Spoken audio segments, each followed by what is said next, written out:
¿Qué tal? ¿Cómo están? Bienvenidos a este Alicante Actualidad de hoy. Vamos a hablar de la actualidad desde el punto de vista jurídico. En el programa de hoy queremos intentar desvelar algunas de las claves para los que no estamos habituados al lenguaje jurídico y a desmenuzar esa actualidad desde ese prisma. Por eso hemos compuesto una mesa con juristas, con abogados. Está con nosotros Francisco Galeana, que es abogado penalista, especialista en temas penales. ¿Qué tal, Francisco? ¿Qué tal? ¿Cómo estás, Andrés? Buenos días. Muchas gracias por estar con nosotros. Gracias. Aquí tenemos también a a Ignacio Gallí, que es miembro del Colegio de Abogados de Alicante. Muy buenas, abogado ¿qué tal? También, ¿qué tal? Muy bien. ¿Cómo estás, Ignacio? Y a este otro lado está Alicia Padrels, que es abogada. ¿Qué tal, Alicia? ¿Cómo estás? Hola, buenas tardes. Pues os agradezco a los tres mucho que estéis conmigo. Quiero empezar a hablar, bueno, por lo menos los que nos dedicamos a esto de la información, le damos mucha importancia cuando se producen casos muy mediáticos en Alicante, que llevamos unos cuantos ya en los últimos meses. Principalmente al que acabamos de terminar de informar, que es este caso Polop, que se ha juzgado con un tribunal del jurado, que es también algo excepcional, para lo que el resto de los mortales pues nos llama mucho la atención, ¿no? Estas imágenes que estamos ahora mismo viendo. Y para entrar en materia, vamos a escuchar ese momento final de este juicio. De conformidad con el veredicto del jurado, debo absolver y absuelvo a Juan Cano Jiménez, Salvador Ros García, Pedro Jesús Hermosilla Ramírez, Ariel Alberto Gato, Robert Franek, Radín Rakowski y Raúl Montero Trevejo del delito de asesinato con precio y alevosía en concurso ideal con el delito de atentado a la autoridad del que venían siendo acusados. Debo absolver y absuelvo a Robert Franek, Radín Rakowski y Raúl Montero Trevejo del delito de tenencia ilícita de armas del que venían siendo también acusados, declarando las costas de oficio. Ya habéis abusado de mí, de mi imagen durante 10 años. Dejarme ya tranquilo, ya soy una persona normal, soy inocente. Dejarme tranquilo, por favor. Dejarme tranquilo. Ahora estudiaremos la sentencia y la argumentación del jurado. Muchas gracias. Se estudiará la sentencia. En principio sí que se va a recurrir. No sé qué os parece este juicio, ¿lo habéis seguido a través de los medios? ¿Habéis estado en alguna de las sesiones? ¿Cómo lo habéis visto? Yo a través de los medios de comunicación únicamente, la verdad. Nos ha llamado mucho la atención, bueno, por la cantidad de acusados que en ese momento, probablemente vosotros estáis acostumbrados a estas cosas, y también, bueno, por lo novelesco del propio sumario, ¿no? De cómo aparentemente se produjeron los hechos, del entorno, de aquel pequeño pueblo Polop donde se han entremezclado tantos ingredientes, como digo, novelescos, en torno a este caso. ¿Cómo lo habéis visto? Yo lo que conozco del asunto es por la prensa y por los comentarios de algunos compañeros que han estado en el juicio. Lo que sé es que la prueba básica era la declaración de un testigo protegido, del que se levantó el velo de esa protección en el acto del juicio oral.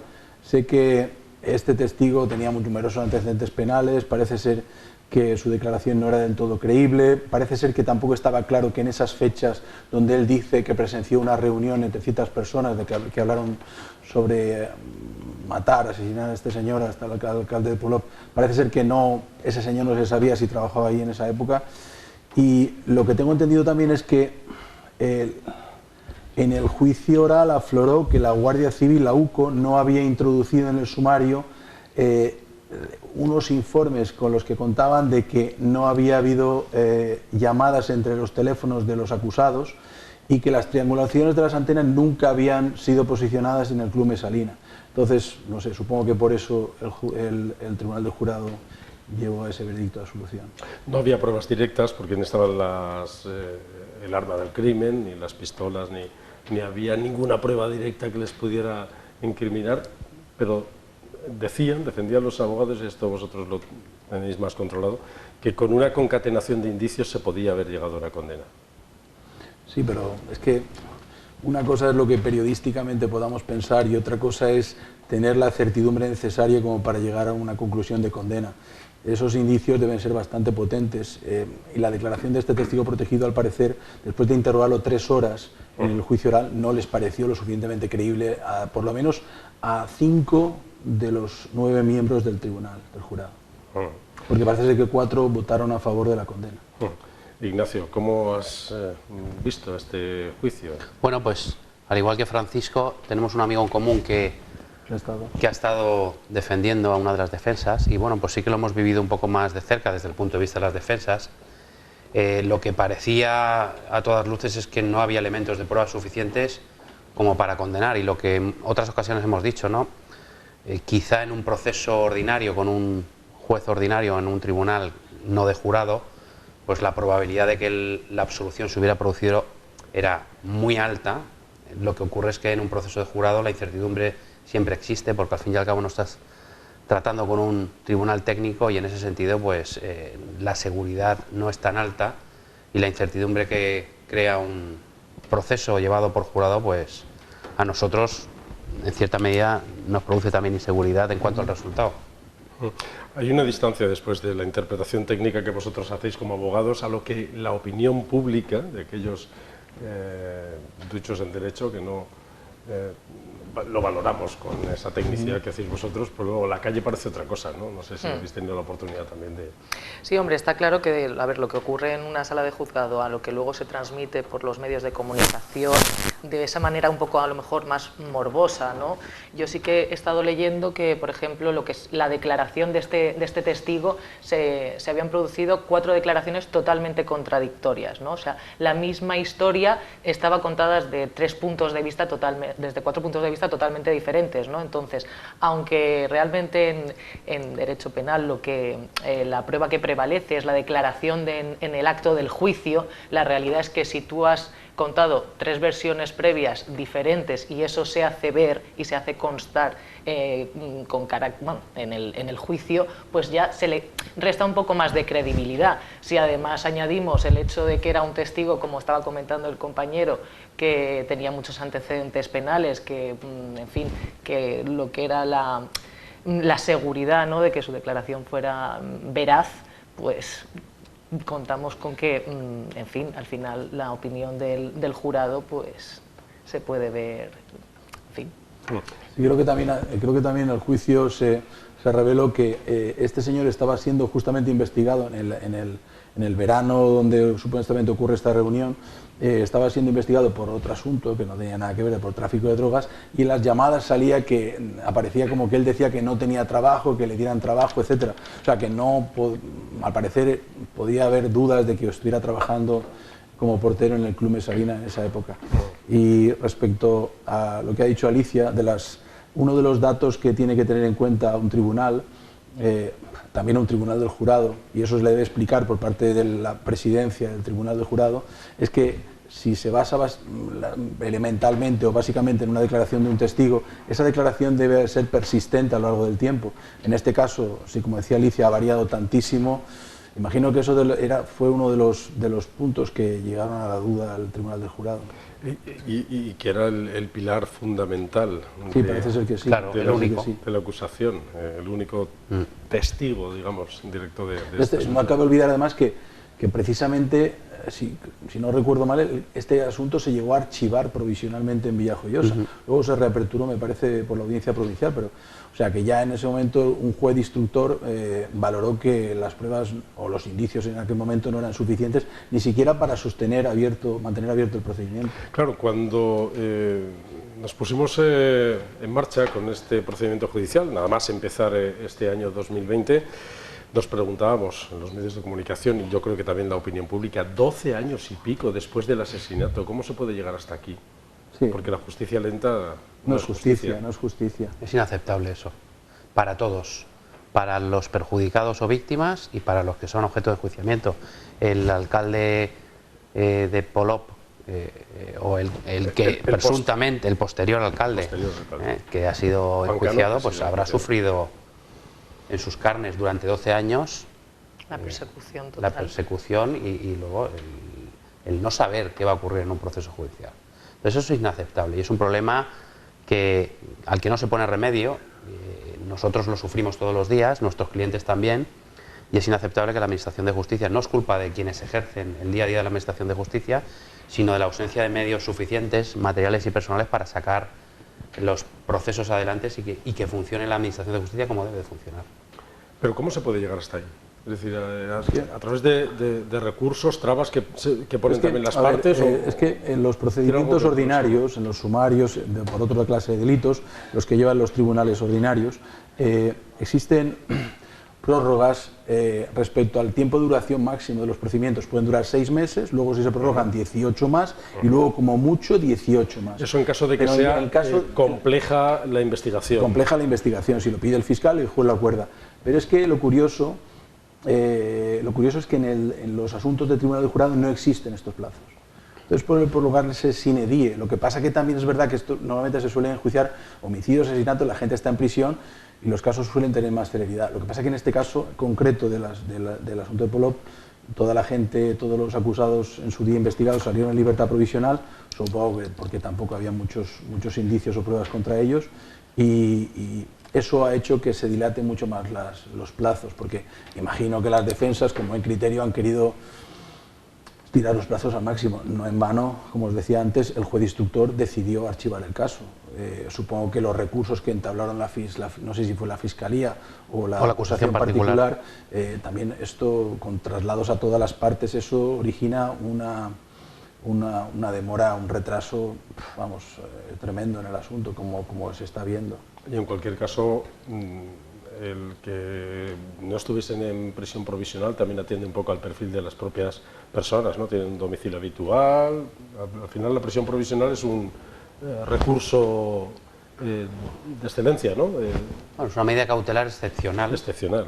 Yo creo que la más excepcional, el hecho de que no se decretara en su día prisión provisional, precisamente ha de leerse en el sentido de que no había indicios suficientes de comisión de hecho delictivo respecto de ninguno de los... Después, riesgos de fuga o de destrucción de pruebas y estas cosas. Pero en el caso de un delito como el que era objeto de investigación, si hubiera indicios suficientes y con independencia de tu arraigo, te decretan prisión provisional. Yo estoy plenamente de acuerdo con Nacho, porque además podemos ver en estos días en televisión que están juzgando a los guardias urbanos de Barcelona, estos que mataron a la, bueno, supuestamente, presuntamente, al esposo o exesposo de la chica, y están en prisión preventiva, son españoles, catalanes, y tienen arraigo, etcétera, y están en prisión preventiva, porque supongo que se han cumplido unos plazos. No sé si ese crimen ocurrió hace 2 o 3 años, sí, no mucho tampoco, porque es lo normal, se enjuician en estos plazos.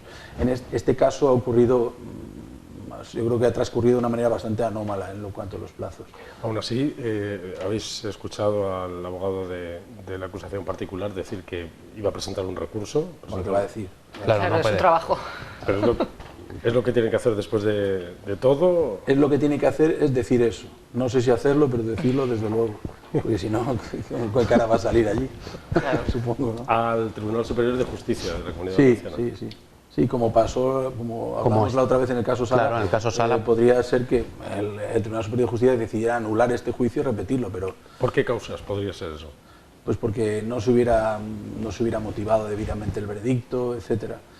O se hubieran propuesto pruebas que no habían sido admitidas, etcétera. Yo en este caso no he escuchado que haya... Yo tampoco, no creo que haya ningún vicio, algún derecho fundamental, ni fallo del procedimiento que vaya a llevar una nulidad. Por lo menos no lo hemos oído. Vosotros que estáis más encima de la noticia, pero yo creo que aquí es una cuestión... Va a ser difícil de todos modos, para la acusación. De todas maneras, los derechos fundamentales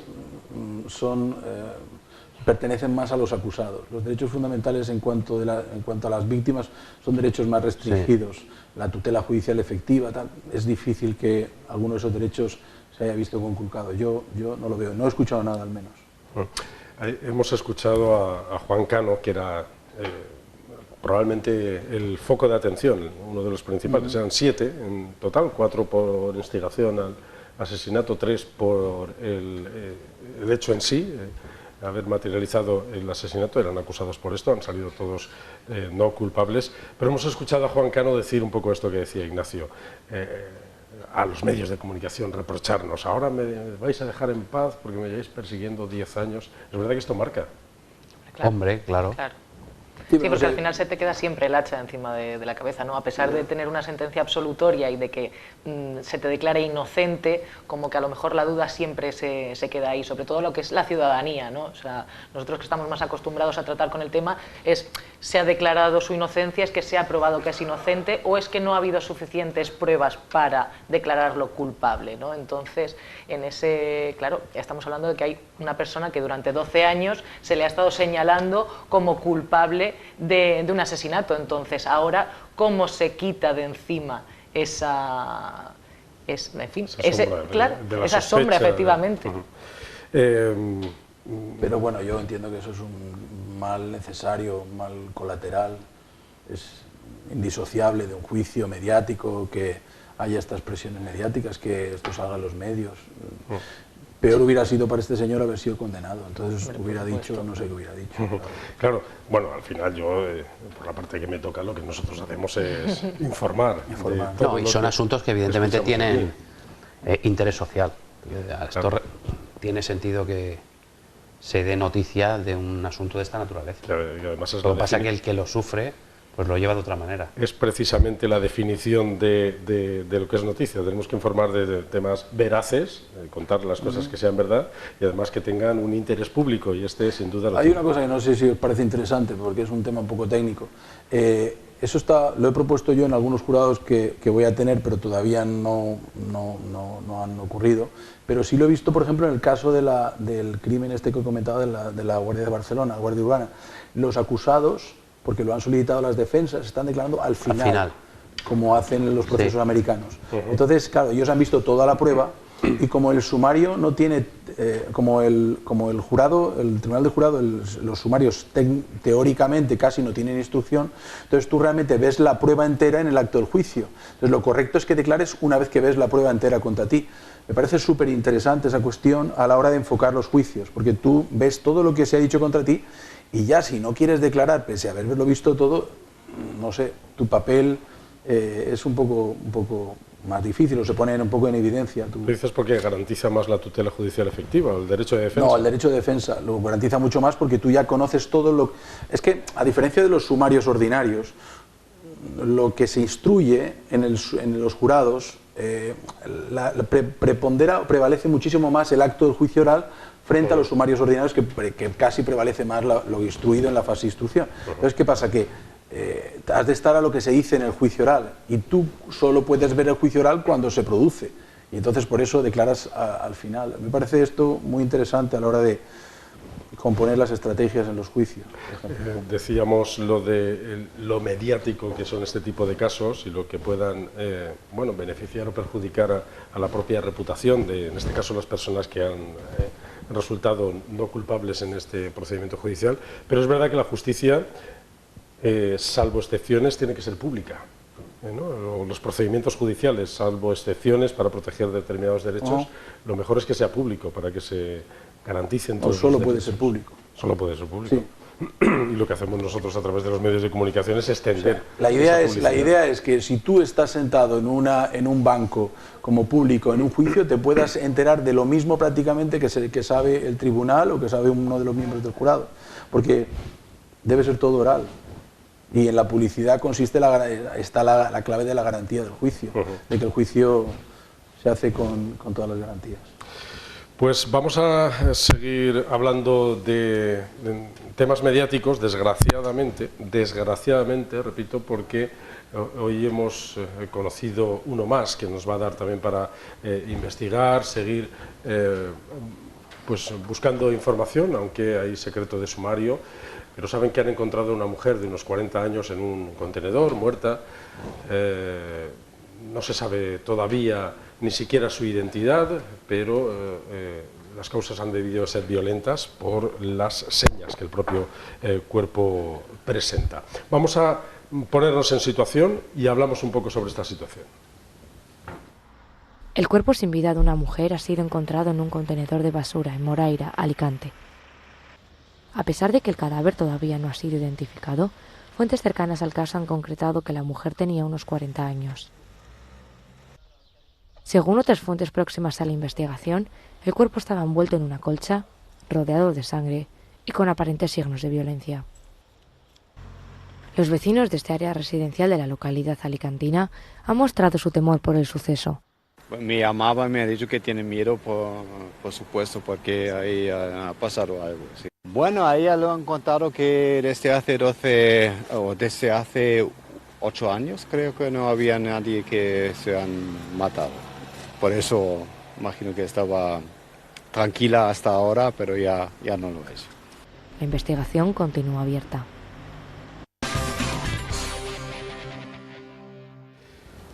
¿Qué es importante en estos casos, a partir de aquí, para que no se dilate tanto en el tiempo un procedimiento judicial? ¿Qué tendría que hacer ahora mismo la policía judicial, los agentes que están en primer momento trabajando en este asunto?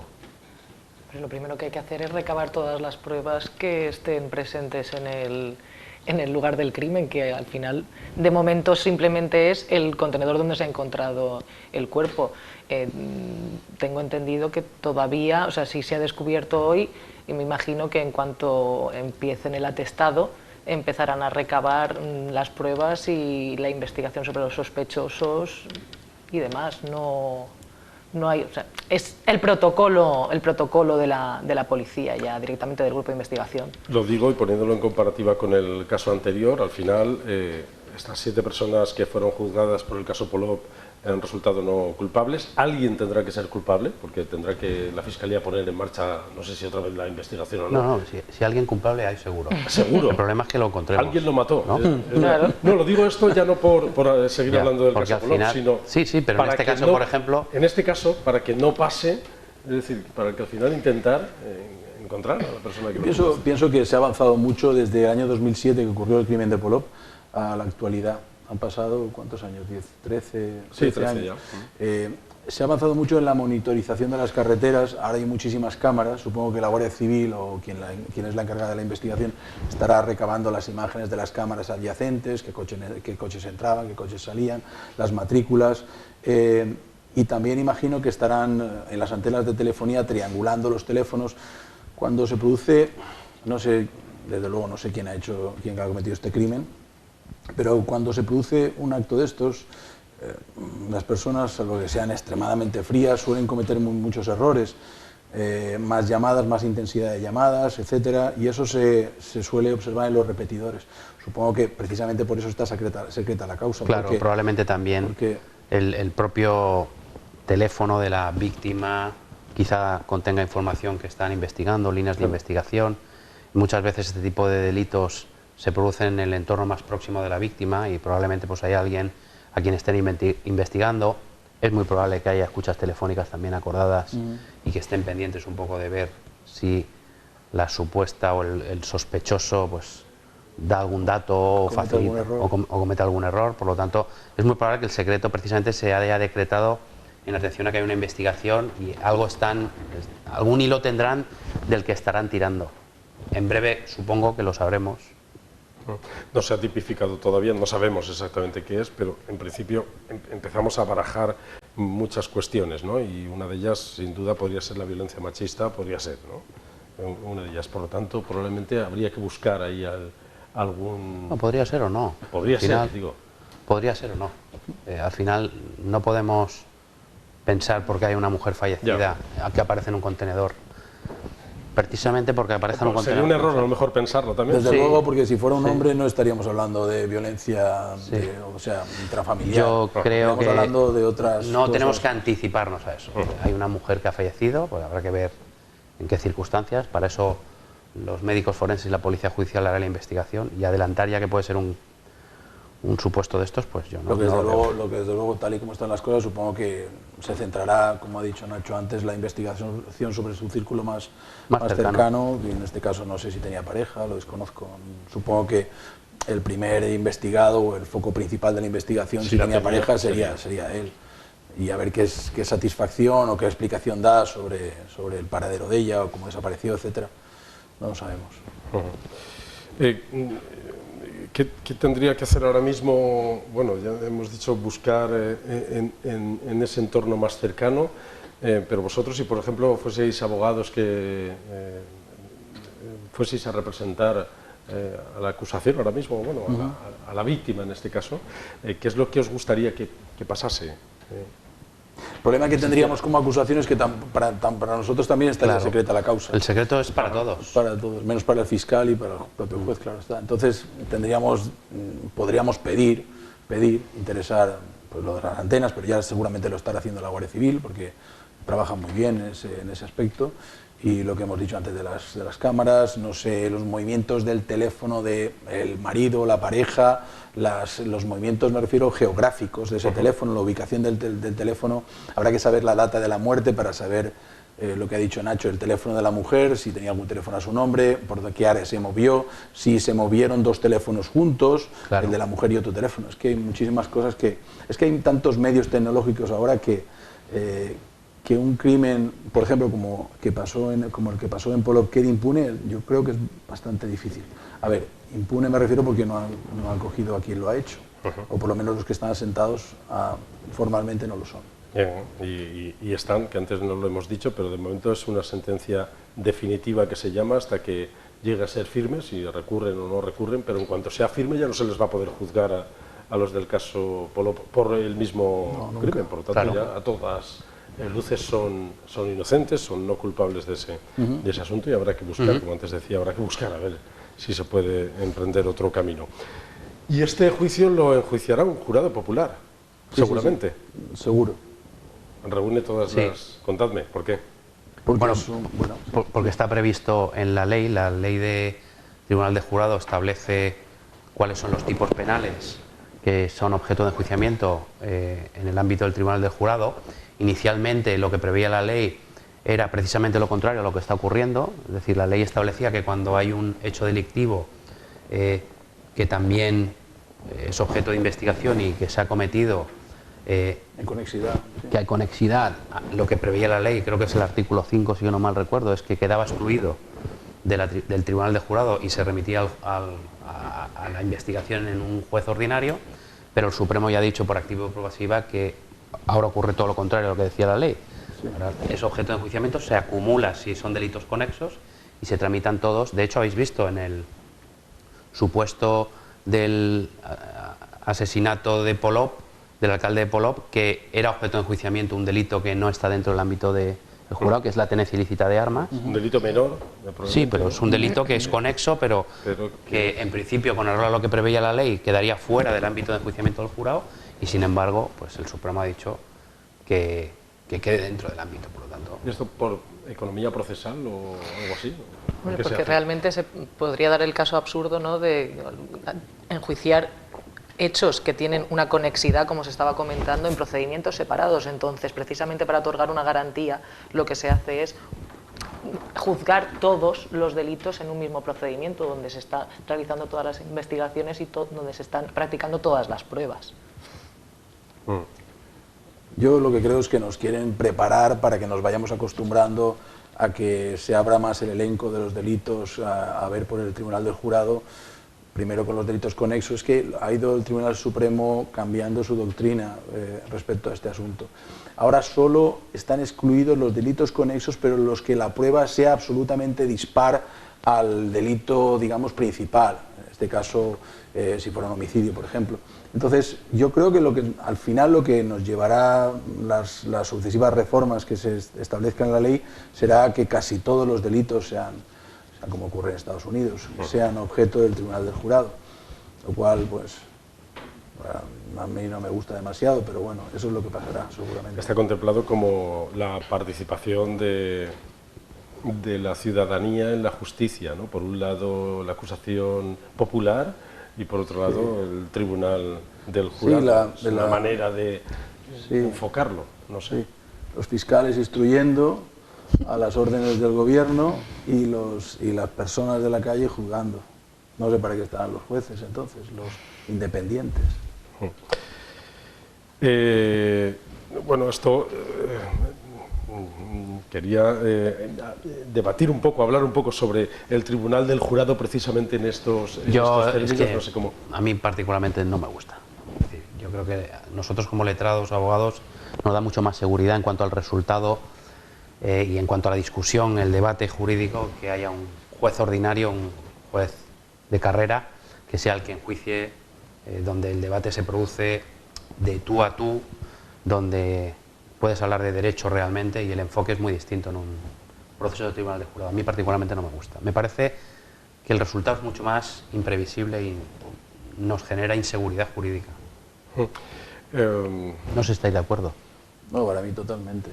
No sabes qué va a pasar nunca. No sabe. ¿Es más fácil que absuelva un tribunal del jurado por aquello del miedo que tenemos las personas? Precisamente lo contrario, ¿no? Es más fácil una condena, sin a lo mejor pues unas pruebas evidentes del delito cometido. Pero eso el juez no lo permitirá, porque al final en el caso Sala pasó algo así y se devolvió el objeto eso de está, eso está pendiente de apelación. Si se anula o no se anula. Sí, pero ya veremos lo que hizo la magistrada, devolvió el objeto del veredicto porque no estaba suficientemente motivado. Sí, pero bueno, sí que existe en nuestra jurisprudencia el que se puede condenar a una persona, ¿no?, por pruebas indiciarias. Entonces, en este caso, a lo mejor un tribunal del jurado es más fácil que condene por pruebas meramente indiciarias que un juez. No, lo que ocurrió al parecer en el caso Sala es que el tribunal, la presidenta exhortó al tribunal del jurado a que valorasen también las pruebas, los contraindicios, las pruebas exculpatorias. A mí no participo. Aquello de sepan que si preferimos un culpable en la calle que un inocente en la cárcel. Sí. No sé lo que hará el Tribunal Superior de Justicia. Luego ahí también el debate está en si ese objeto, la deliberación, el acta de la deliberación es parte del objeto de veredicto o no, si se tenía que haber incorporado al expediente o no, la primera acta. Si las acusaciones deberían de haber dicho que se incorporase y no dijeron nada y eso les impedía luego. Hay un debate ahí interesante, ¿eh? Todo eso es derecho procesal, ¿no? Sí. Es eso, exhortar al jurado que se pronuncie sobre un indicio exculpatorio. No sé hasta qué punto, si yo fuera el jurado y fuera un lego, no sé si se me estaría mandando algún mensaje, no lo sé. Ya. Bueno, sobre la prueba indiciaria tenemos además a un maestro en Alicante, ¿no?, don Vicente Magro, que es magistrado del Tribunal Supremo, ha escrito mucho sobre la prueba indiciaria y sobre cómo se podría llegar a condenar sobre este asunto. Vamos a seguir hablando de más casos, a la vez que yo creo que nos están viendo y también como yo pues no están tan puestos en derecho como vosotros, pues vamos conociendo algunas particularidades del porqué, porque es verdad que muchas veces sale gente a la calle a protestar por sentencias judiciales probablemente sin toda la información en la mano y a veces pues un poco lejos de esa propia información. Este mismo año, en el mes de junio, se va a juzgar otro caso que también golpeó mucho a toda la provincia de Alicante, concretamente al medio Vinalopó, en Elda, año 2017. Murió un niño de 8 años, todo apunta, o al menos la principal acusada es la que era pareja del padre de adopción, padre de acogida de ese niño. Vamos a recordar con esta pieza informativa y pasamos a hablar de este asunto.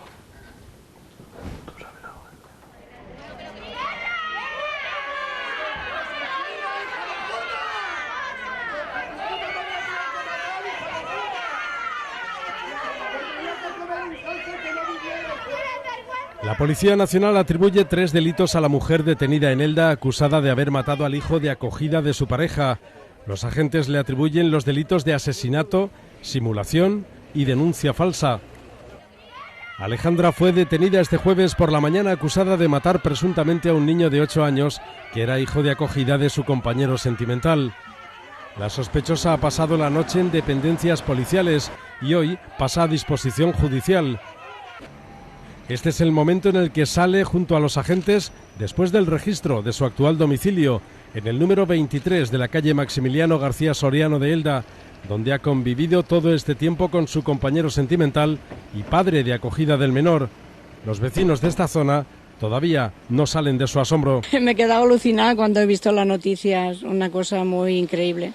Pues me parece ilógico. Que no me parece que a nadie nos gusta que pasen estas cosas cerca de donde vives y que es un pueblo normalmente tranquilo, con sus cosillas como todos, pero estas cosas no nos gustan a nadie. Pues imagínate la impresión muy fuerte, muy fuerte. De que presuntamente ha sido la madre, no sé. ¿A ella la la madre. conocías? Hemos coincidido en alguna ocasión en locales que están cerca de la casa del padre y sí, de hecho este verano sí que se vio hablando y de que lo tenían que superar porque lo estaba pasando ella muy mal, una crisis, pues eso, psicológica, que estaba muy... ¿Y eso es lo que más o menos os llegó a vosotros, sí, a vecinos o gente sí, llegada, de cómo estaba que nos ella? parecía muy raro que entrasen dos hombres con casco y que desapareciesen y nadie hubiese oído nada. La investigación apunta a que pudo haber causado la muerte por estrangulamiento del pequeño Dominique, que tenía una discapacidad y problemas de salud congénitos. Todo ocurrió el pasado 30 de agosto del pasado 2017. La hipótesis principal con la que trabaja la policía es que Alejandra estranguló a Dominique con una camiseta del pequeño hasta causarle la muerte, supuestamente porque suponía un obstáculo en su relación sentimental con su actual pareja, un conocido entrenador de atletismo de Elda.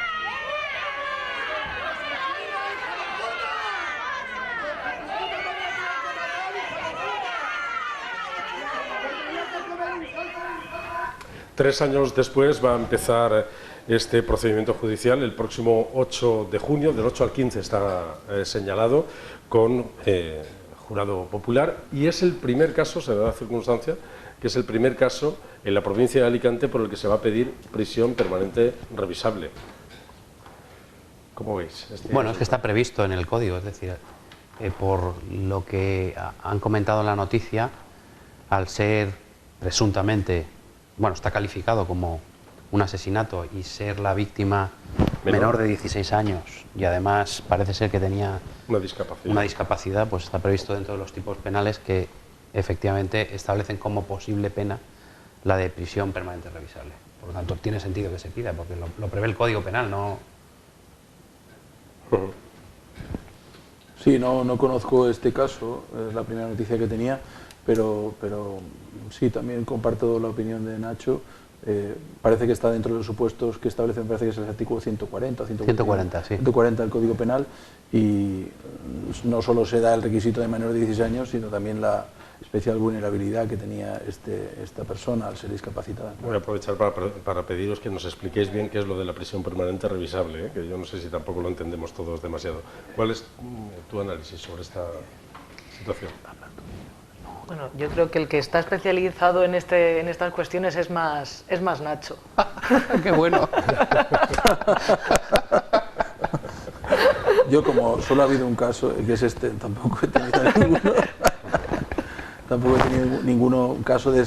Sé que estás en prisión, no sé, 25 años. 25 años y luego vas la Junta de Tratamiento, supongo. Es cuando se revisa. Claro, al final, esto no es una cadena perpetua, en absoluto. ¿Vale?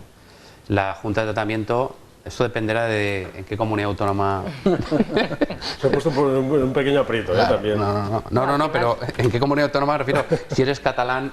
Sí, porque están transferidas las competencias. Claro. Lo digo a modo de broma, ¿no? Por lo que ha ocurrido con ironía. Sí, pero será la Junta de Tratamiento la que valore efectivamente cuál es la situación y por eso se llama revisable, porque se revisa y puede ser que se decrete finalmente la puesta en libertad o el cese de la prisión permanente. Pero 25 años, en caso de que se le condenase a prisión permanente revisable, estaría 25 años en prisión sin que se revisase. A partir de 25 años es cuando se revisa, ¿no? Bueno, eso es lo que prevé el código, pero yo la verdad es que no se me ha dado un supuesto nunca. No, a mí tampoco. No te puedo decir con exactitud si esa posibilidad de revisión es previa a la pena impuesta. De todas maneras, 25 años es más 25 años es mucho, pero mucho tiempo. Es una paradoja, porque hay veces que hay delitos o varios delitos cometidos que no llevan aparejada prisión permanente revisable y hay gente que está en prisión mucho tiempo. Sí. De todas maneras puede ocurrir, como es a tanto largo plazo, puede ocurrir que en estos 25 años entre otro gobierno que modifiquen a mejor el Código Penal y que esta persona se vea como pasó con la doctrina Parot, por ejemplo. Porque tiene efecto retroactivo, entonces si hay una modificación legislativa, pues puede ocurrir eso, efectivamente. ¿Qué pasará en 25 años? Que seguro.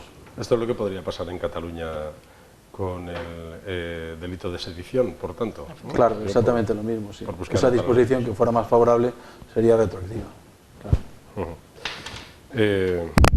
Son algunos de los casos mediáticos que estamos viviendo en la provincia de Alicante, que viviremos también durante este año 2020.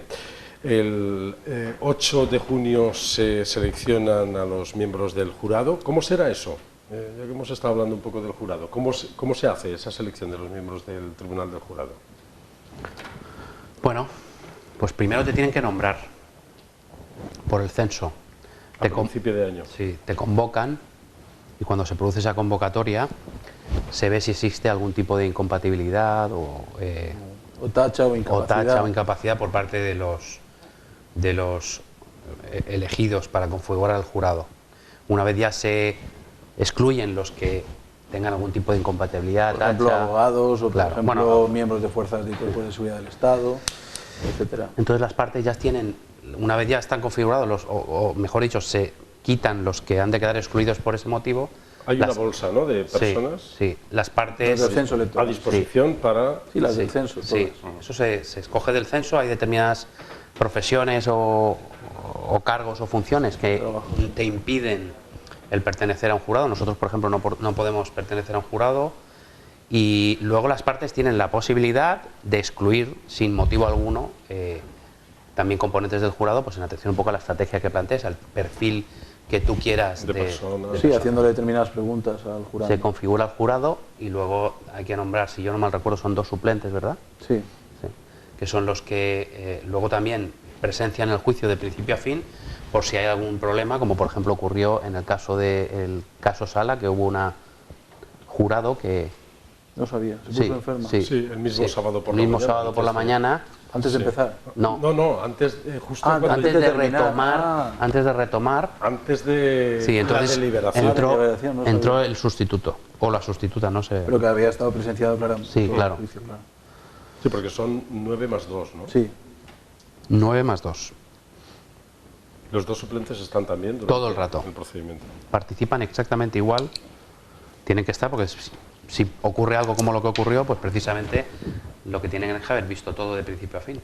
Hemos visto este caso de Elda, donde decíamos que además del delito de asesinato con alevosía, ¿no?, se le podría... se tipifica asesinato, ¿no? Sí. Asesinato. Además también hay uno de denuncia falsa, porque lo que hizo fue denunciar que habían entrado a robar a casa, simuló que había sido forzada sexualmente o alguna cosa así, ¿no? ¿Es habitual que se construyan esos escenarios? Se habla de todo, ¿no? Pero... la simulación de delito y la denuncia falsa es más habitual de lo que pensamos muchas veces.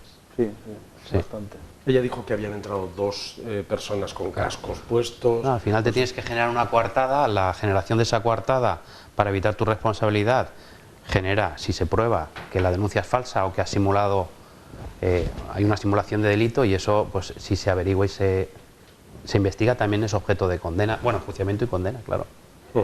En este caso, bueno, relativamente en 2017, en agosto de 2017 fue, casi 3 años después se va a enjuiciar. ¿Es el tiempo más o menos normal?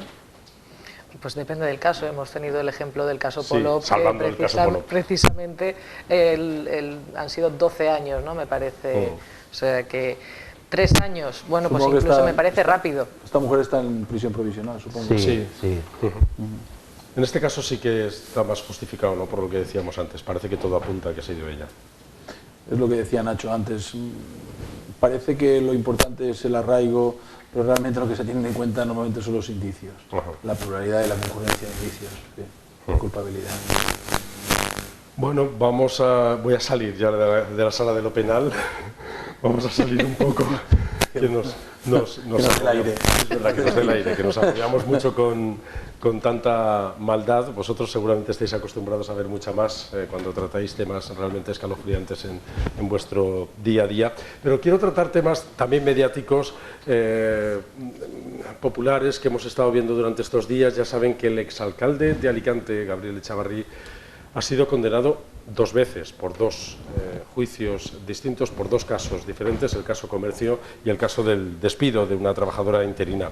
Y os voy a preguntar una curiosidad que me despierta la condena de Gabriel Echavarri, y es que la Audiencia Provincial le condenó a 8 años y medio de inhabilitación para ocupar cargo público, por prevaricación administrativa, por el caso Comercio, por haber fraccionado facturas durante su etapa de alcalde, y cuando él presenta un recurso, llega al Tribunal Superior de Justicia y el Tribunal Superior de Justicia eleva la pena a 12 años porque dice que había un error de cálculo del delito. Es que lo había.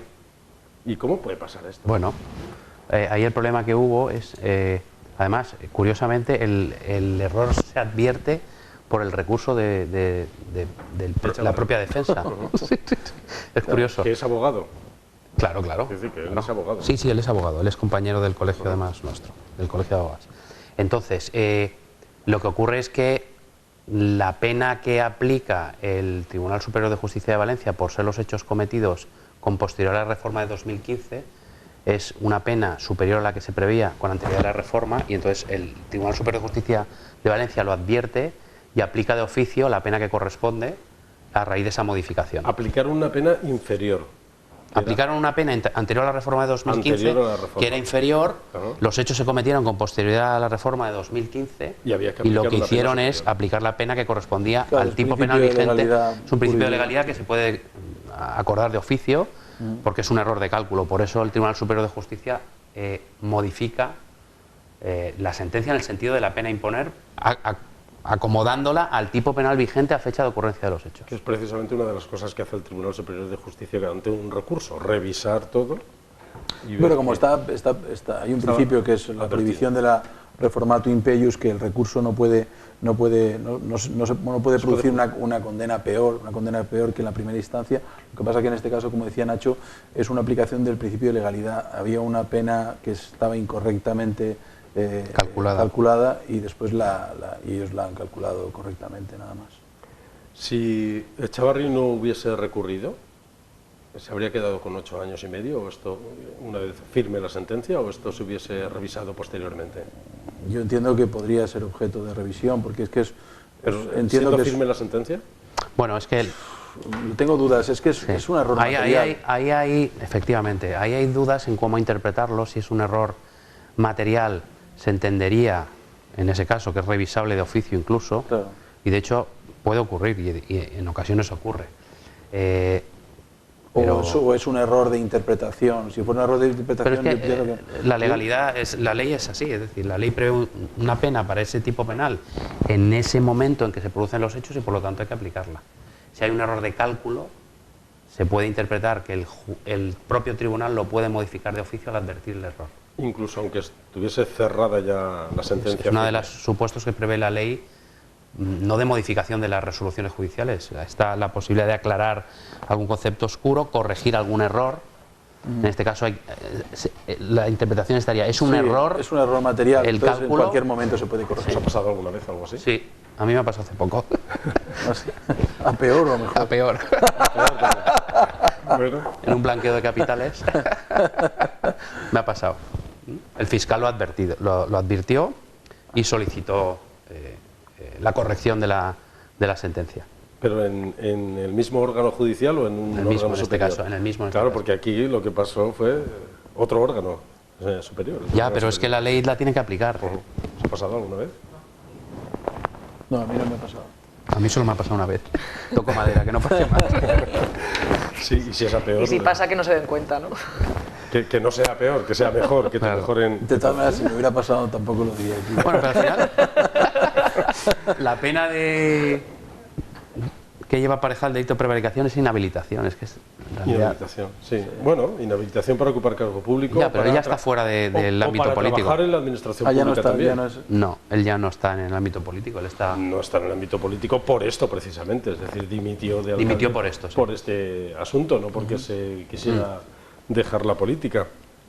Y ahora sí, a lo mejor esta es una valoración un poco más personal o política, pero el segundo juicio, ¿qué os parece? ¿Cómo se valora esta situación de que alguien, la sentencia de la Audiencia Provincial dice claramente que Gabriel Echavarri, fruto de la rabia y de la ira que le produjo la denuncia puesta por el Partido Popular por el caso Comercio, actuó de manera consciente en el despido de esta trabajadora interina que casualmente era, bueno, casualmente no, era intencionadamente la cuñada de Luis Barcala, quien es ahora mismo alcalde. Es decir, ¿cómo valoráis este error de una persona que está ostentando el Bueno, cargo de esa alcalde valoración por parte de la sección tercera, en este caso de la audiencia, es clarísima. Si te lees la sentencia de forma clara, pues establece que efectivamente concurren todos los requisitos del delito de prevaricación. Es verdad que está recurrida, ¿vale? Por lo tanto, tampoco sabemos si se va a mantener o no, pero si se mantiene, pues lo que advierte pues es un error garrafal por parte de una persona que está al mando, en este caso, del Ayuntamiento de Alicante, ¿no? Son decisiones que... En caliente. Que sí. Debe ser. Si todo es como se dice en el relato de hechos probados de la sentencia. Sí, entendemos que de momento... Ellos se apoyan, ¿no? Ellos se apoyan en que el síndic de Greuges aconsejaba al ayuntamiento dejar los puestos interinos y intentar que fueran funcionarios de carrera los que accedieran a esos puestos. Ellos se apoyan en eso. Sin entrar en esa cuestión en particular, que probablemente por ahí podría tener razón. Yo tuve una entrevista con Gabriel Echavarri antes de que pasase todo eso y lo explicaba. Yo creo que todo el mundo entiende que es verdad que los puestos interinos de un ayuntamiento no son todo lo justos que parecen, porque cabe mejor el concurso de méritos para entrar a un puesto. Pero claro, había 100 y pico interinos en el ayuntamiento. Claro, ese es el problema. Había 100 y pico y solo se despidió a una. Claro. Os lo quería preguntar desde vuestra experiencia como abogados. Gabriel Echavarri, y por eso os pido probablemente un poco de implicación en este asunto, ya no solamente valorando al alcalde que despide a un trabajador interino, sino al alcalde que encima es abogado y conoce el derecho. Es un doble error todavía, ¿no? Sí, no conozco el caso concretamente. No sé si él despidió a una persona de forma arbitraria, ¿es? Sí. Una trabajadora interina. Sí, la cuñada sentencia de quien es ahora alcalde y, según la sentencia, lo hizo como venganza. Lo dice así la sentencia. Como venganza porque unos días antes le habían...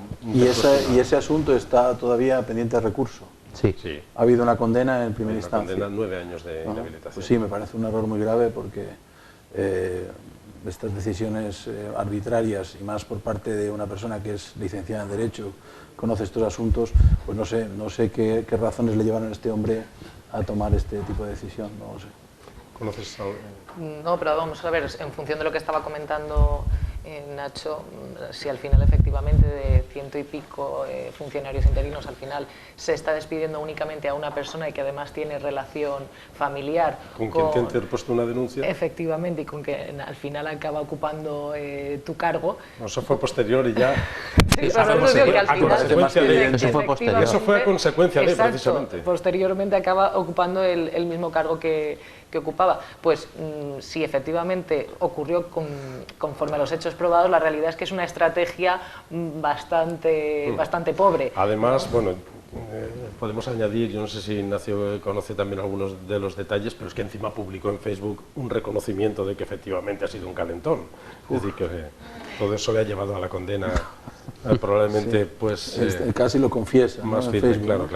Bueno, voy a utilizar los últimos minutos para hablar un poquito más de política. Ya sé que huís un poco de estos asuntos, pero sí de algo que os toca bastante de cerca. Pedro Sánchez y Pablo Casado no han llegado a un acuerdo para la reforma del Poder Judicial. ¿Cómo de importante es eso? Que los dos grandes partidos puedan consensuar esa reforma del Poder Judicial. A mí lo que me parece vergonzoso es que el Poder Judicial esté politizado. Sí. Que sean ellos los que decidan. Que ya sean ellos los que elijan, los miembros del Consejo General del Poder Judicial. La independencia de los poderes es la base del Estado social y democrático de derecho. Eso estudiábamos en la universidad. Eso nos decían. Y claro, que luego resulte que quienes están en el Consejo General del Poder Judicial están designados por políticos. Es que creo que a los dos partidos les interesa lo mismo. Cuando están unos que estén los de ese signo político, cuando no están otros los opuestos. Y por eso no les interesa que a los jueces los elijan los propios jueces, porque entonces perderían la manera de controlar el Consejo. Me parece que son decisiones puramente políticas. Se anuncia una reforma de la instrucción de las causas judiciales. ¿Esto qué es? ¿Para que el fiscal tenga más poder a la hora de la investigación? Esto se lleva diciendo hace mucho tiempo ya. Bueno, lo están ahora... Ya. pero se lleva diciendo hace mucho tiempo que la instrucción la tienen que encabezar los fiscales. Como en Estados Unidos, que pasa algo así, ¿no? Y yo creo que materialmente, de momento, hoy es imposible. La diferencia con Estados Unidos es que a los fiscales en Estados Unidos los vota la gente. Y aquí los fiscales se los pone por la fiscal general del gobierno, a las pruebas me remito, la nombra el gobierno, la designa el gobierno. Entonces, claro, lógicamente están interesados, imagino, ahora el Partido Socialista estará interesado en que la instrucción de los procedimientos penales la lleve el Ministerio Fiscal. El juez en ese momento se convertirá únicamente, como ocurre en otros países, en un controlador de garantías, un controlador de derechos fundamentales, decisiones sobre libertad provisional, entradas y registros, etcétera, pero nada más. Pero para mí es, tal y como está en España configurado el Ministerio Fiscal, es una decisión que tiene otros fines quizás espurios. ¿Qué papel tiene el fiscal general del Estado, Dolores Delgado? ¿Qué papel jugará en la justicia? ¿Cuál es? Bueno, es un misterio, ¿no? No, pero el papel del fiscal general del Estado. Al final la Fiscalía es un ente piramidal, ¿no? El de arriba manda a los de abajo. Tengo entendido que no puede nombrar a los fiscales territoriales, sí, etcétera. Lo que pasa que, vamos a ver, hasta donde yo llego, normalmente, yo creo que esa jerarquización, aunque existe, no se lleva a efecto, y por lo menos aquí en Alicante Fiscalía tiene cierta independencia, y con independencia que sea un cuerpo jerarquizado actúan de manera independiente. Lo que pasa que, bueno, la fiscal general del Estado en este caso es más política y ha sido un poco criticada, ¿no?, su designación, y dependerá principalmente de si actúa como fiscal o como política. Claro, pasar del Ministerio de Justicia a la Fiscalía es un poco extraño, ¿no? Un poco raro.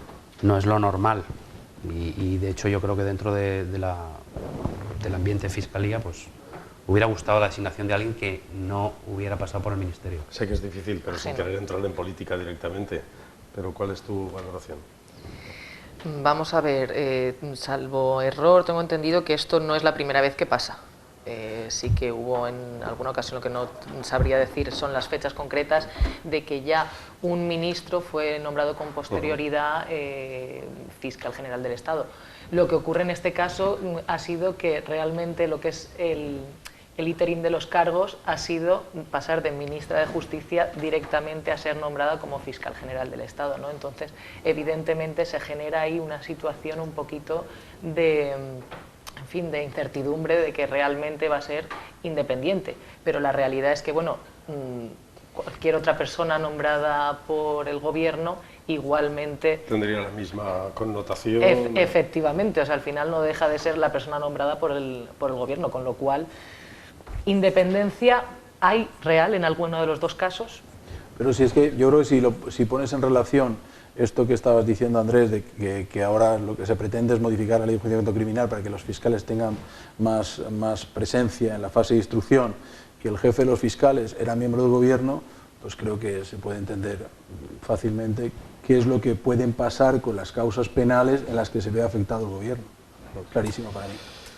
Bueno, hemos querido hoy analizar desde el prisma jurídico la actualidad, también hasta la actualidad política. Solamente una pincelada, vamos a despedir el programa, pero estamos pendientes de la Ciudad de la Justicia en Alicante. Me imagino que estaréis deseando que se ponga la primera piedra, que dicen que para finales de este año podría empezar el asunto.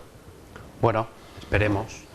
Consellería de Justicia lo tiene previsto, proyectado, está anunciado. La suerte que tenemos es que la consellera de Justicia que presentó este proyecto precisamente sigue, y por lo tanto todo hace pensar que va para adelante. Hace falta. Si no, pondremos nosotros la primera piedra. Claro, ten en cuenta que la Comunidad Valenciana, Castellón tiene su Palacio de Justicia bastante importante, Valencia no te digo, y Alicante estamos en una situación precaria totalmente. Para coger todos esos archivos, papeles que hay amontonados en lugares donde no tendrían que estar, y que esté cada cosa en su sitio. Sí, es curioso, ¿no? A nosotros nos piden... Entré en un juzgado y era un pasillo muy largo, en un juzgado de Alicante, y casi no, bueno, yo estoy un poquito gordo, pero casi no podía pasar por el pasillo de la cantidad de expedientes que había a los dos lados. A nosotros nos piden cumplir la ley de protección de datos y luego vas al juzgado. Están todos los nombres por ahí. Donde pasan los propios ciudadanos y pasamos nosotros. El delito, todo. Pues, una paradoja, ¿no? Francisco Galeana, muchas gracias por estar con nosotros. Ignacio Gallí, muchas gracias. Y Alicia, muchas gracias por haber estado con nosotros. A ustedes también, gracias por su atención. Volvemos mañana a la misma hora.